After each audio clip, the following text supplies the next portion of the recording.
Middle east లో అణుయుద్ధానికి రంగం సిద్ధమవుతోందా? ఇరాన్లో సైబర్ దాడులు అణుయుద్ధానికి ఆరంభమేనా? ఇరాన్లో సైబర్ దాడుల వెనుక యూనిట్ 8200 ఉందా? 2018 జనవరి 31 సమయం అర్ధరాత్రి 11 గంటల 30 నిమిషాలు. లక్ష్యం టెహరాన్లోని అత్యంత కట్టుదిట్టమైన భద్రత మధ్య ఉన్న అణ్వాయుధ రహస్యాలను తస్కరించడం. ఉదయం 7 గంటలకు ఇరాన్ భద్రతా సిబ్బంది వచ్చేలోగా ఆ దేశ అణు రహస్యాలు తస్కరించి ఎస్కేప్ అవ్వాలి. అనుకున్నట్టుగానే ఇజ్రాయెల్ సీక్రెట్ ఏజెంట్లు యాక్షన్లోకి దిగారు. కీలక పత్రాలను భద్రపరిచిన సేఫ్ లాకర్స్ తెరవాలంటే కనీసం 3600 డిగ్రీల ఉష్ణోగ్రత సామర్థ్యం కలిగిన గ్యాస్ కట్టర్లు అవసరమవుతాయని నిఘా వర్గాల ద్వారా ముందే సమాచారం సేకరించారు. మొత్తం 32 సేఫ్ లాకర్స్ తెరిచి ఉదయం 5 గంటల్లోగా ఆపరేషన్ ముగించాలని ప్లాన్ చేశారు. అంతా అనుకున్నట్టే జరిగింది. జస్ట్ 6.5 గంటల వ్యవధిలోనే ఇజ్రాయెల్ సీక్రెట్ ఏజెంట్లు తస్కరించి అక్కడి నుంచి తప్పించుకున్నారు. ఇరాన్ అణ్వాయుధ రహస్యాలను భద్రపరిచిన గదిలోకి ప్రవేశించిన ఇజ్రాయెల్ గూఢచారులు 50,000 పేజీల పత్రాలు, 123 కాంపాక్ట్ డిస్కులు, వీడియోలతో పాటు కీలకమైన ఆధారాలు తీసుకుపోయారు. ఆ తర్వాత ఇరాన్ గుర్తించిన తేలికుట్టిన దొంగల సైలెంట్ అయిపోయింది. ఎందుకంటే తాము అణ్వస్త్రాలు తయారు చేయడం లేదనే ప్రపంచానికి చెబుతోంది కనుక. కట్ చేస్తే 2018 ఏప్రిల్లో నెతన్యాహు అమెరికాలో అడుగుపెట్టారు. అప్పటి అమెరికన్ ప్రెసిడెంట్ డొనాల్డ్ ట్రంప్ తో 1-to-1 భేటీ అయి ఇరాన్ అణు రహస్యాలను అందజేశారు. ఇది జరిగిన కొద్ది రోజులకే 2015లో ఇరాన్తో చేసుకున్న అణు ఒప్పందం నుంచి వైదొలుగుతున్నట్టు ట్రంప్ ప్రకటించారు. ఇరాన్ అణుబాంబులు తయారు చేస్తున్నట్టు ఆధారాలు దొరికాయని, అందుకే 2015 ఒప్పందం నుంచి వైదొలుగుతున్నట్టు ప్రకటించాడని ఇజ్రాయెల్ ప్రధాని ప్రకటించారు. ఇజ్రాయెల్ తలుచుకుంటే ఏం చేయగలదో ఇరాన్కు తెలిసిన తొలి మిషన్ ఇది. 2021 ఏప్రిల్ ఇరాన్ అణు కర్మాగారాన్ని అధ్యక్షుడు ప్రారంభించిన కొద్దిసేపటికే అక్కడ విద్యుత్ సరఫరా వ్యవస్థ అనూహ్యంగా కుప్పకూలింది.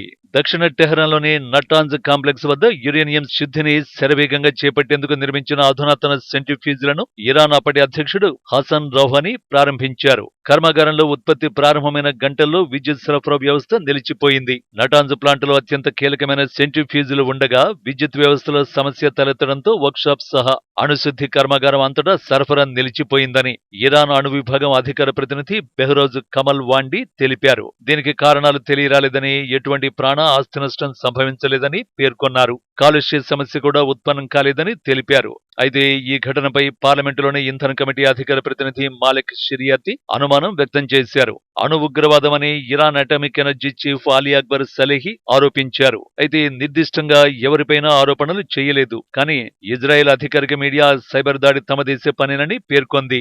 అంతేకాదు 2010లో అదే నటాంజ్ పై జరిగిన స్టక్స్నెట్ సైబర్ దాడిని కూడా తమ దేశమే నిర్వహించిందని తెలిపింది.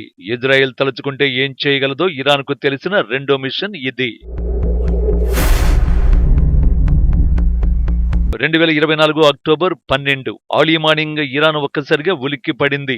భారీ స్థాయిలో సైబర్ దాడులే అందుకు కారణం. ఈ సైబర్ దాడుల దెబ్బకు ప్రభుత్వంలోని న్యాయ, శాసన, కార్యనిర్వాహక శాఖల సేవలకు తీవ్ర అంతరాయం కలిగింది. అలాగే అణుస్థావరాలే లక్ష్యంగా ఈ దాడులు చోటు చేసుకున్నాయి. దీని ఫలితంగా సమాచారం చోరీకి గురైందని ఇరాన్ సైబర్ స్పేస్ విభాగంలో పనిచేసిన మాజీ సెక్రటరీని ఉటంకిస్తూ ఇరాన్ మీడియా వెల్లడించింది. మా అణుస్థావరాలు సైబర్ దాడులకు గురయ్యాయి. ఇంధనం సరఫరా చేసే నెట్వర్క్లు, మున్సిపల్ ట్రాన్స్పోర్ట్ నెట్వర్క్లు, ఇలా పెద్ద లిస్టే ఉంది అని ఆయన వెల్లడించారు. క్షిపణి దాడులతో ఇజ్రాయెల్ పై ఇరాన్ ప్రత్యక్ష దాడి చేయడం, ఆ దాడులకు రిటర్న్ గిఫ్ట్ ఖచ్చితంగా ఇచ్చి తీరుతామని నెతన్యాహు వార్నింగ్ ఇవ్వడం, ఇరాన్ చమురు అణుస్థావరాలు లక్ష్యంగా ఇజ్రాయెల్ దాడి చేస్తుందా అనే ఆందోళనల మధ్య ప్రత్యామ్నాయాలపై దృష్టి సారించాలని అమెరికా అధ్యక్షుడు బైడెన్ నెతన్యాహుకు సూచించడం వంటి పరిణామాల మధ్య జరిగిన ఈ సైబర్ అటాక్ మిడిల్ ఈస్ట్ లో చిన్నపాటి ప్రకంపనలే సృష్టిస్తోంది. మరోవైపు అమెరికా కూడా ఇరాన్కు చెందిన పెట్రోలియం, పెట్రోకెమికల్ రంగాలపై ఆంక్షలను విస్తరించింది. ఇరాన్ నిధులు సమకూర్చుకునే సామర్థ్యాన్ని దెబ్బతీయాలనే లక్ష్యంతోనే ఈ నిర్ణయం తీసుకుంది. అయితే ఇరాన్లో ఇప్పుడే ఈ సైబర్ దాడులు ఎందుకు జరిగాయి? అక్టోబర్ 5, 2024 ఇజ్రాయెల్ పై ఇరాన్ బ్యాలిస్టిక్ మిసైళ్లతో దాడి చేసిన 5వ రోజు.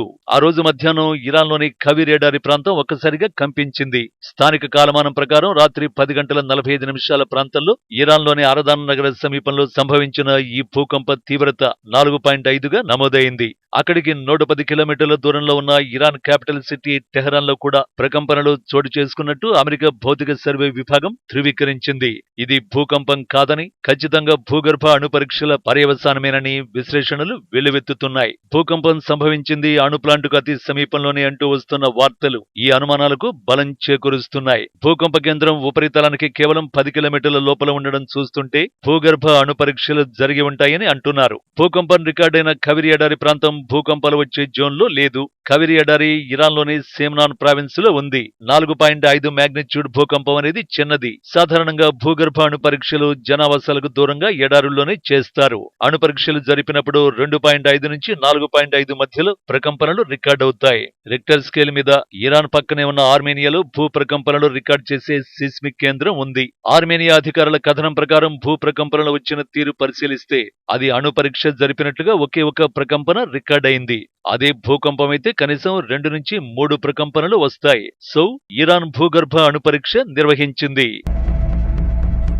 ఇక ఈ నెల 5వ తేదీన నిర్వహించిన పరీక్షతో ఇరాన్ అణుబాంబు తయారు చేయగల స్థితిలోకి వచ్చేసినట్టే అని నిపుణులు అంచనా వేస్తున్నారు. అయితే ఇప్పుడే ఈ పరీక్ష నిర్వహించడానికి కారణం ఇజ్రాయెల్తో వైరం ఒక్కటే కాదు, అమెరికా సహా ఇరాన్ తన శత్రు దేశాలకు హెచ్చరికలు పంపడం కూడా.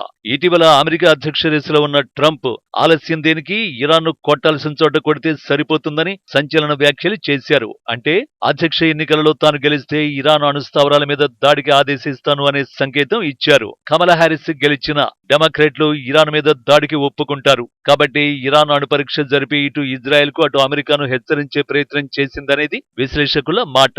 అయితే పరీక్ష జరిపినంత మాత్రాన బాంబు తయారు చేసినట్టు కాదు. ఎందుకంటే ఆ డేటా విశ్లేషణకు కనీసం 1 రోజుల టైం పడుతుంది. ఈ నెల 5న ఇరాన్ లో జరిగింది అణు పరీక్ష అయితే వచ్చే నెల 5 వరకు ఇజ్రాయెల్ కు సమయం ఉన్నట్టు లెక్క.